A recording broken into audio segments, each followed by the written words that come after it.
Hello and welcome to Knitter Matters. Let me just check to see if everything is working okay. I do hope so. Let's see what's happening. Yes, it looks like we're live. I hope you can hear me. Let me just check. This is always a scary bit. One can never be sure that the sound is coming through. Just check. Yeah, it appears to be the case. I can see myself on my phone, so that's great. Okay, let's put me away there. Actually, I'll keep it out and see if I can see if any of you pop up. It's always nice if I can see you, but sometimes I actually just can't see your names while I'm looking at the camera and changing the switching and doing. Anyway, welcome indeed to Knitter Matters. This is season 4, episode 14. Thank you so much for joining me. I'm delighted you're here. I'm Cheryl Lampard. I'm a knitting educator, a fibre artist, a Craft Yarn Council knitting instructor. And many moons ago, I used to be the proud owner of a yarn store in Brighton, England. And one of the great joys of owning a yarn store is that I was able to teach people how to knit. I loved doing it then. I loved doing it now. This is week 4 of our Festive Knits. We've made several things so far. We've made a gift card holder, we've made mini bobble hats, and the last episode we made little holly leaves, lots and lots of holly leaves. I meant to say last week, one of the really cool things that you can use with these is that you can actually use them as gift tags. Put a little paper gift tag or cardboard gift tag and then pop that on the top, and it's a really sweet little way of putting a personalised gift tag for somebody. Anyway, before we start on this week's project, which is Plaid Baubles, I just want to thank you for the comments and the questions that you send me. I really do appreciate them. I've had several questions this week via Knitter Matters YouTube channel, and I have responded to you all, but if for whatever reason you don't think you've had a reply or that I've answered your question, please do private message me or just email me cheryl@knittermatters.com, because I'd hate to miss a question or not respond. Okay, I am now going to switch to the worktop. So, baubles. Last year I created a pattern in season 3, episode 17, when I made various baubles from one basic pattern. I really went to town here, did quite a few. Probably can't see them all under there. A little Christmas pudding there with a sprig of holly on the top. So I've adapted it slightly, and I will post the pattern on Knitter Matters page. Now, I designed the pattern for flat knitting because I know some of you don't like knitting in the round, and certainly if you're using these Festive Knits series to teach children or grandchildren who might not be ready for circular knitting, this pattern is ideal. So these little babies are filled with a styrofoam ball, other than this one, which is filled with this kind of polyfill filling. This is really nice if you're giving it to a baby or a toddler to play with, but if you want them to hang on a tree, a styrofoam ball is nice because you get a really uniform globe, if you will, a really uniform sphere. Anyway, you can choose on that, and we'll come back to that a little later. So, there's lots of ways to create plaids in knitting, but I wanted to keep it simple. All I did here was work horizontal stripes and then work duplicate stitch upwards, which I will show you how to do. This long piece is, I've kept this deliberately long because this will be my crochet chain hanger. Crochet chain hanger. Oh, thank you. A couple of people have just told me you can hear me, which is wonderful. This is another bauble that I've done. Just really, it looks more complex than it is. All I did was knit red and white. Sorry, it's basically white, obviously, but then I knitted a red row, did a white row, did a red row, did a block of white, then did the same thing with a green, white, green, and then at the top. And then again, I filled these in with duplicate stitch, but it really does make for a very nice festive item. Let me just show you. I mentioned the styrofoam board. This one is, I think the diameter of this is 2.18 inches. It is on the pattern, but it's sort of tennis ball size, I guess, really. And I worked the pattern out so that it would fit this size. I'll show you how we work. I fix that. I seam it later, but I just want to get on with showing you how to knit get started with the basic bauble. So I have I'm going to follow a pattern here because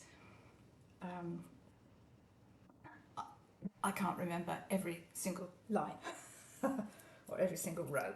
So let me see what colour. Oh, I'm just going to get up from my desk because I didn't bring a ball of wool over. How stupid is that? Okay, let me grab the red. Let me grab the pink here. Sorry about that. Occupational hazard. I brought it over, then I moved it away. Right, I'm going to show you in pink, just because it's neither too dark, too light, and it's somewhere in between. So I'm going to start off using and I want you to see some of the stitches that I'm using. I'm going to start off using a long tail cast on, and I'm going to leave approximately 15 inches yarn tail for sewing up afterwards. You want to use as much, you want to make as fewer joins as possible. So using your cast on to sew up is great, as when you bind off, you leave a long tail that end so that you can do your crochet chain loop. So I'm going to actually cast on 14 stitches using long tail cast on. You can use other methods for cast on if you like. I'm actually using this one because I want to go straight into the shaping after my setup row. I'm also using, this is a DK weight, sort of a worsted medium number 4 weight yarn, and this is a US 6 needle, 4mm needle. If you find your tension is a bit loose, then I would go down a size. You know, gauge isn't important really. It's a bauble. It's not important to have the gauge accurate, and I haven't put a gauge on the pattern, but you do want your bauble to fit fairly snugly round the styrofoam ball. Obviously, if you're stuffing your bauble with polyfill, you can go with whatever gauge you like, but I also quite like a firmer fabric than a looser one for this. So 14 stitches, 2, 3, 4, 5, 6, 7, 8, 9, 10, 11, 12, 13, 14. Now I'm not going to show you the whole ball because obviously that would take too much time, but there's a few important things with this that I do want to show you if you're going to follow the pattern, which I will post on the Knitting Matters page tomorrow. 8, 10, 12, 14, right, that's 14. So my first row is going to be a wrong side row. Although it's my first row, it's going to be a purl row. And what I'm going to do, I'm going to put my markers in. I do certainly recommend that you use stitch markers for this bauble. It's very easy to lose your place. These markers are a little large actually. My smaller ones are either all down the back of the chair or the sofa, or they are on other projects. It's funny how when I take a cushion off the sofa, how many stitch markers are there. Right, so I'm going to purl 4. I'm going to place a marker. I'm going to purl 3. I'm going to place another marker. These are marking your 4 segments for the bauble. I'm going to purl 3 and another marker. Then I'm going to purl another 4.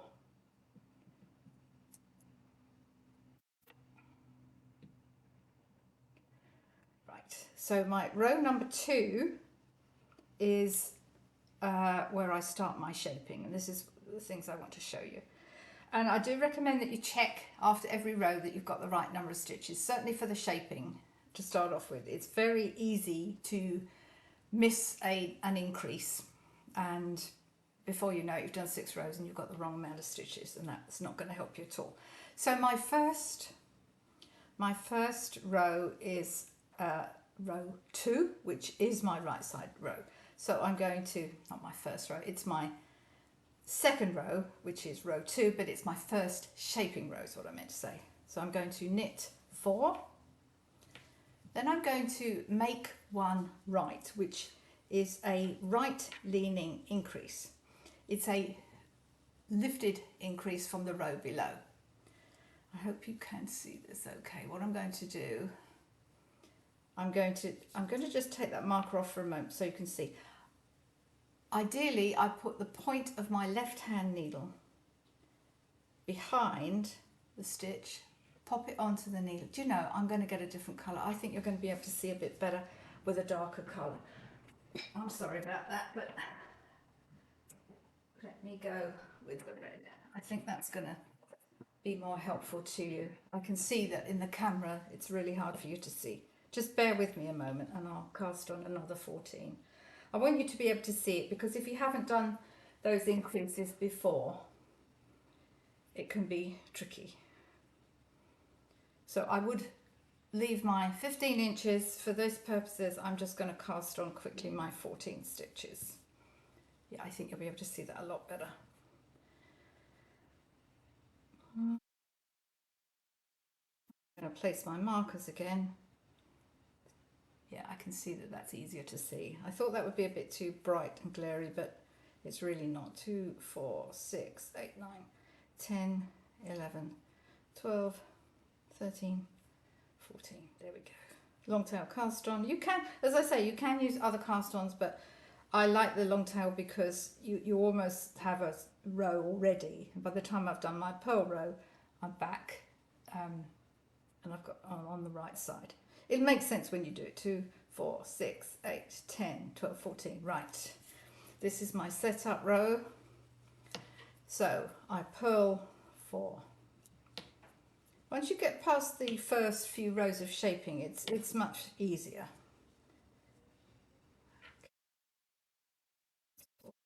Three.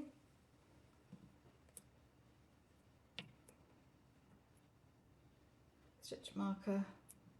Purl 3.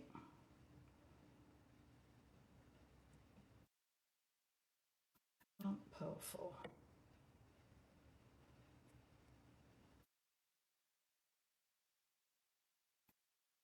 Right. Back to where we were. So this is our right side row. It's row 2 and it's the first of our shaping rows. So we're going to knit 4. Now we want to do a make 1 right. I'm just going to slip that stitch marker off so you can see better. And then I'll put it back. So you want to dip your left hand needle and pick up the bar that lies between the left and the right hand needle, but you want to get it on your needle sort of back to front. If you find that too difficult to just dip the needle, all you need to do is pick it up with your right needle and then put it on that way, okay?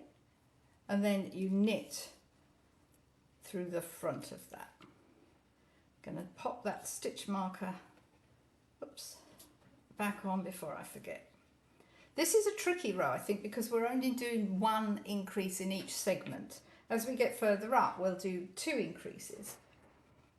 But this one, it's kind of, you have to remember to do it. So we slip the marker, well, then we're going to knit 3. We're going to do that make 1 right leaning increase. I'm going to pick it up here, but I'm going to pop it on my needle that way. You'll see the difference in a minute when we do both in the same row. And then I'm going to knit into the front of it. Like that. Knit 3, knit 3, right leaning increase, Oh, split my yarn again.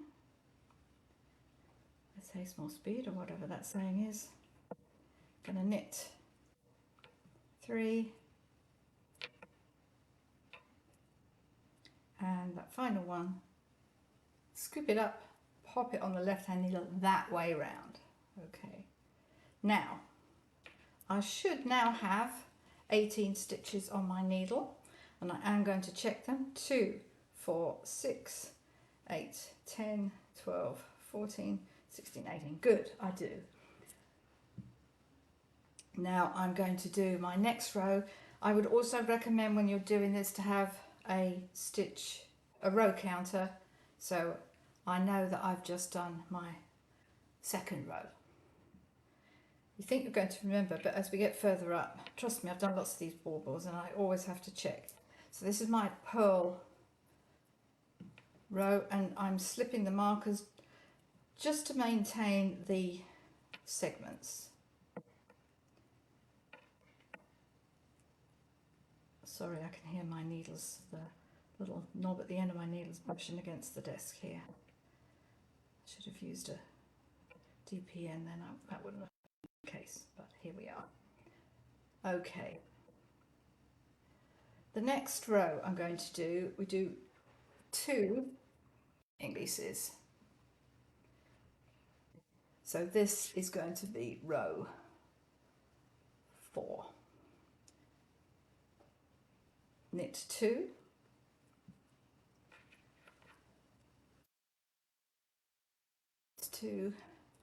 this time we're going to do a make one left, which is a left leaning increase. This one I find much easier. Scoop that up the right and pop it on the needle, or you can just literally dip the left needle into the front of that loop and then knit into the back of it. Now I'm going to knit 3.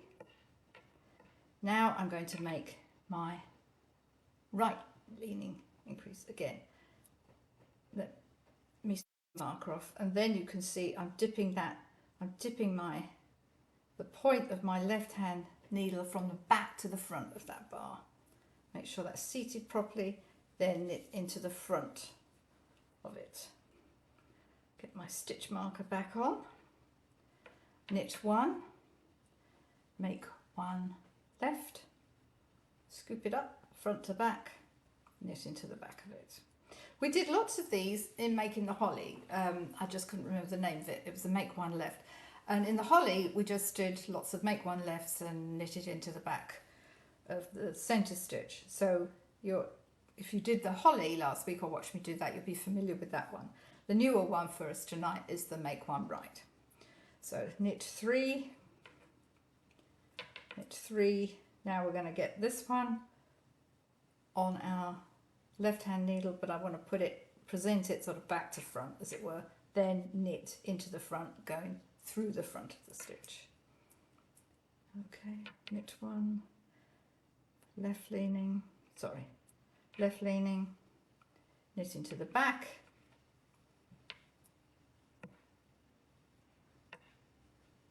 right leaning, scoop it up, knit into the front, knit 1, left leaning, and 1, 2, 3, and finish with that right leaning one. Scoop it up, knit into the front. That sets the pattern for the decreases. Okay, so let me just check my numbers. I should now have 26 stitches on my needle.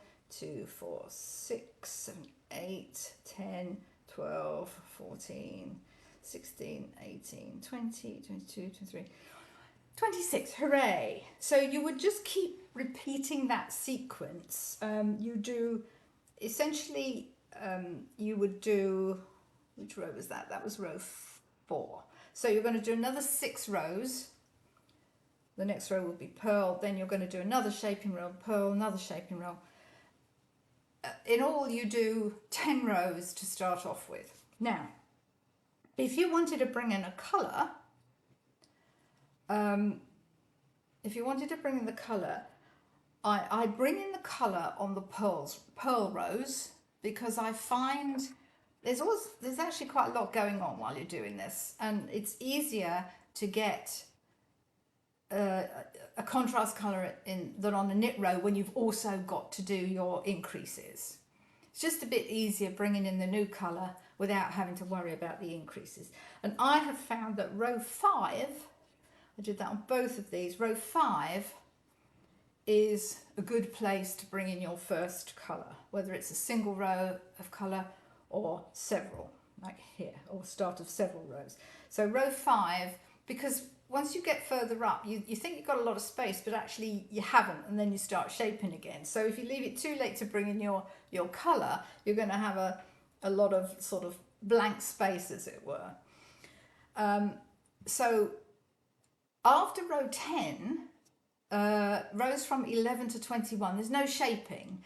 You just would continue the stripe pattern, which is exactly what I've done here. So you can sort of breathe a sigh of relief while you're doing those 11 rows, because you just continue whatever pattern you want to do.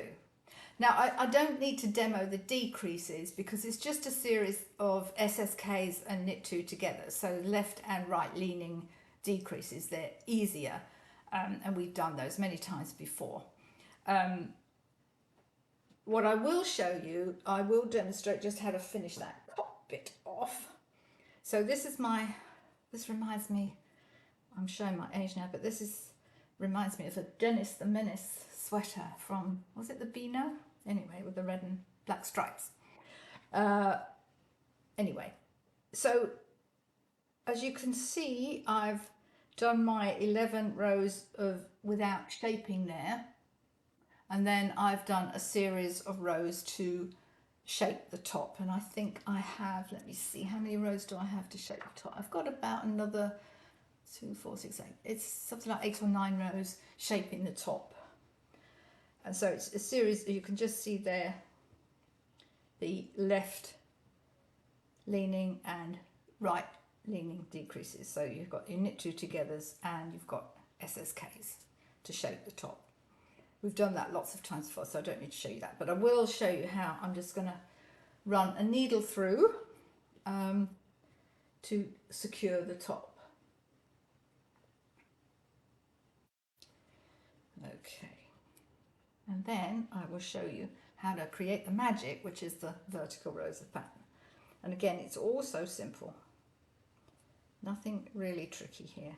So all I'm doing here is got my yarn needle, and I'm taking the stitches off one by one, dropping the stitch markers, hopefully putting those back in my little box before they run away or disappear.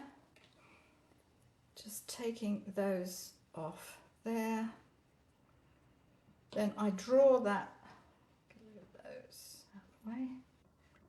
Then I'm just going to draw that up, sort of close that up. Do that nice and tight. If you feel the need to go round again, you can. It's not going to take any pulling, or it doesn't need to be, it needs to be fastened off securely, but it's not going to take a lot of pressure on it. So just fastening that off would be just fine there, but sometimes I go around again if I can see too much of a hole.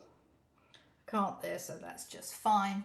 And then I would just make sure I just fasten that again, and then that's what I'm going to leave to do my crochet chain hook for my hanging loop. Okay, I can take those off in a minute. So I just put these here to show me the start of my section without shaping, but you don't have to do that. So when it comes to duplicate stitch, we've done this before in other episodes, but I do want to show you how it's done because it's just such a nice technique. Sorry, dropped a needle on the floor there. I'm going to cut a piece of white yarn.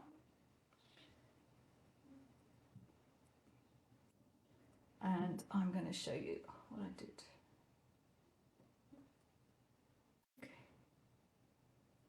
So I'm going to show you first on a flat piece of knitting because I think it's just a bit easier. This is a really nice example of some super easy plaid. This is actually what we're doing. This is duplicate stitch, and literally you are covering up the stitch. You are going the pattern of the stitch, the knitted stitch. And what you do want to do is find a V shape. I'm just going to do this in white. It is a bit trickier in white to cover up a colour, but let me just show you. Going through the back, you look for that V stitch sort of goes like that. It's a V stitch. You create that nice sort of smiley face V. You lift up, you find a V stitch, you lift that up, a stitch above as it were, and then you just go and cover it up. Now, if I'm going to replicate what I've done here, I need to miss the stitch above, go into the one above it. I'll show you on the red again in a second. It's just a bit clearer on here because it's not a shape. Okay. So if I'm going to do this where it's one stitch duplicate, leave the knitting alone, one stitch duplicate, leave the knitting alone. This is what I'm doing.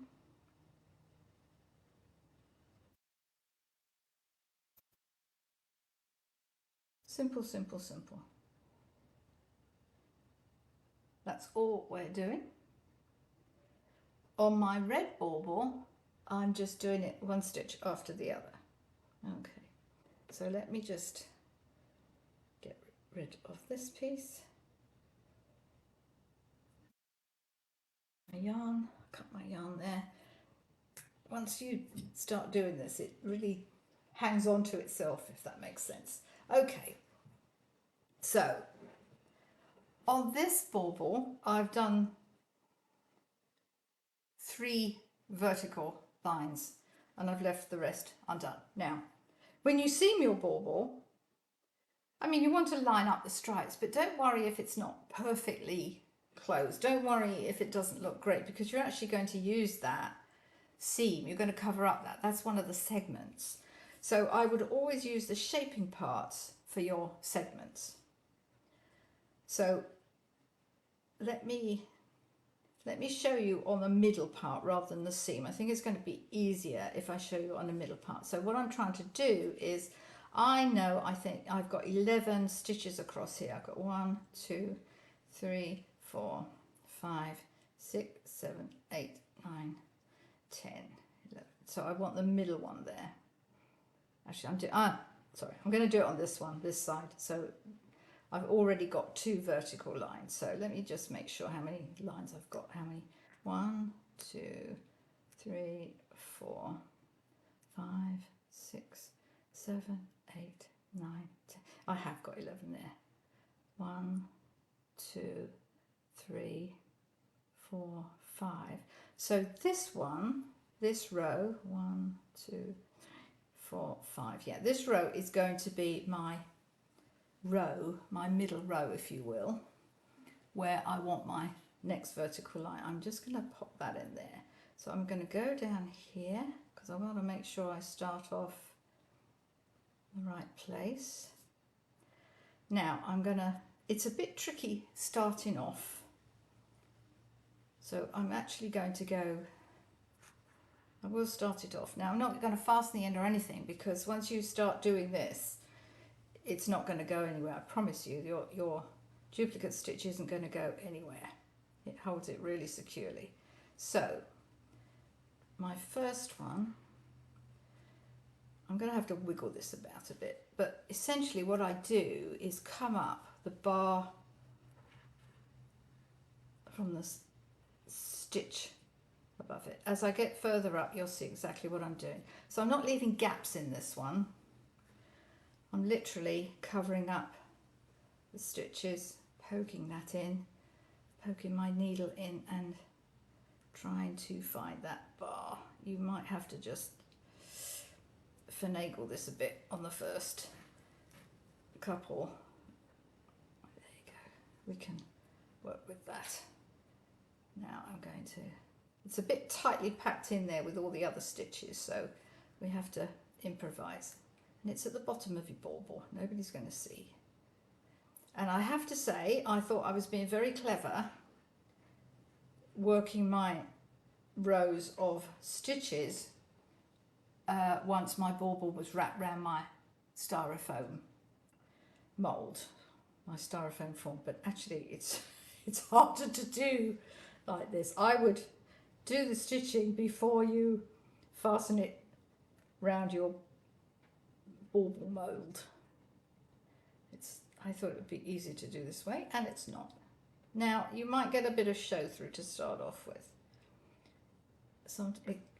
It's always going to be the way when you've got a light colour over a dark colour, and I actually can't find, it's a bit tricky there to find my, actually I can go back down and get that, yeah, I've made that worse. Anyway, I'm going to keep going, I want to show you.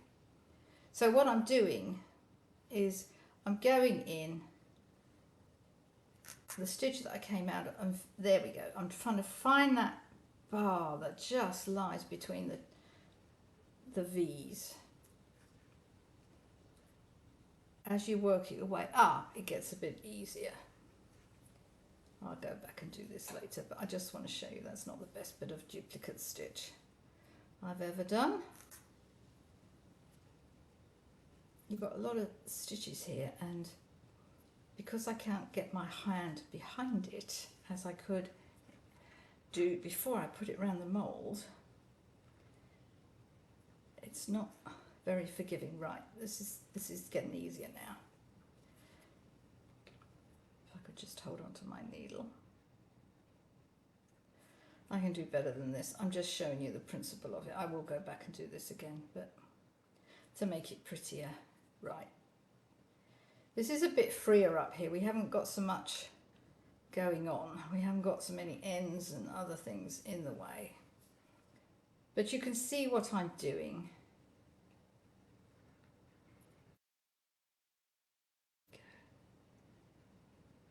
And of course I'm using very splitty, glittery red yarn there for my bauble, which looks pretty but is not much fun to work with.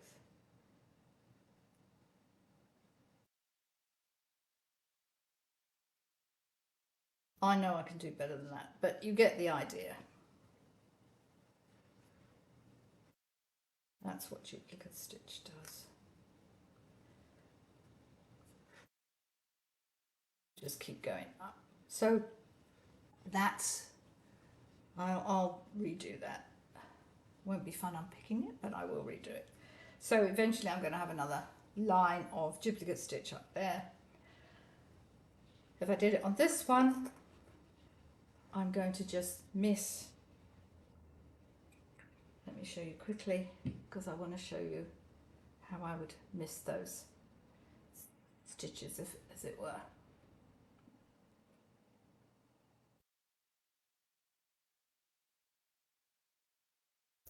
So if I want another, I'm going to want another red row. I'm going to start, let me start further up so you can really see what I'm doing. So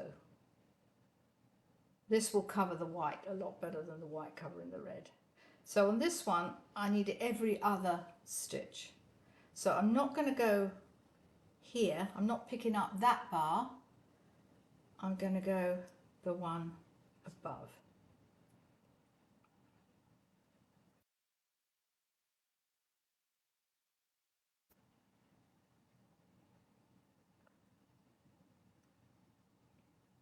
This one's a lot easier. And it's even easier if I take it off and get my hand underneath it.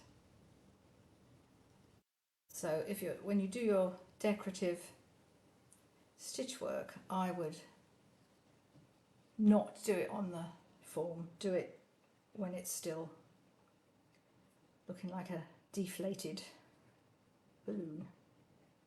It's a lot easier. So there you go, you can see much better there. And a darker colour on a light colour is always going to give better coverage than a light colour over a darker one. Yeah, that's much better. And it's the same thickness of yarn that I'm using on both. And that is duplicate stitch. Really effective, as you can see. Okay. If you wanted to do it on this one, I did think on this one we could sort of do almost like that effect where it's like a sort of buffalo plaid. So what I would do here, that's my center stitch there. I'm going to just do sort of, because I don't want this to be solid, I want this to be almost staggered so it looks like woven fabric. So I might go here. You can do all manner of patterns with your duplicate stitch. I go there. Then I'd want to go for this one in the middle. So I'm almost sort of trying to create that woven idea. Okay. Then I'm going to go over here again.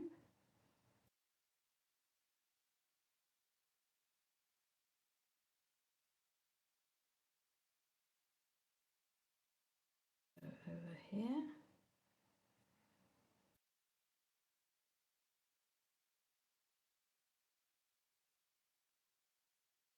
Then I would go there.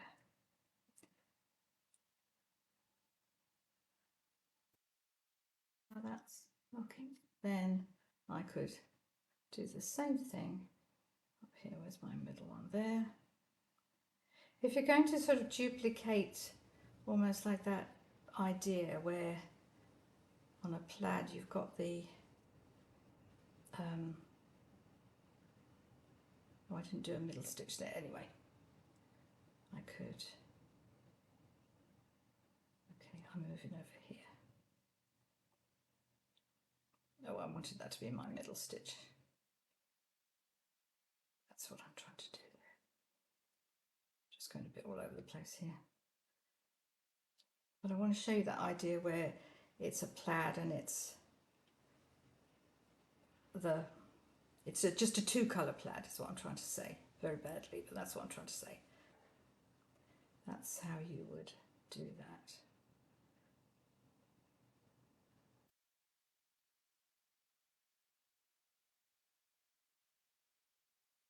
And then I do it from the other side as well. So I think that looks pretty cool. And I'll get that one finished as well. So you can do really whatever you like with your plaids. Okay, let me go back to my screen. So I hope that's given you lots of ideas for fun plaids, whether you choose to do something like this one. I think that's really nice. Whether you choose to do something, that was my needle going on the floor, like this one. Or, you know, just a two-colour buffalo plaid type thing. You can do whatever you want. You could use traditional colours, you can use favourite team colours, you can vary the space between the stripes. Whatever you want and the amount of yarn in your stash that you're using allows. But it's really, really simple. Just remember, it's more complicated than it looks. You're doing stripes and then you're doing vertical lines with your duplicate stitch.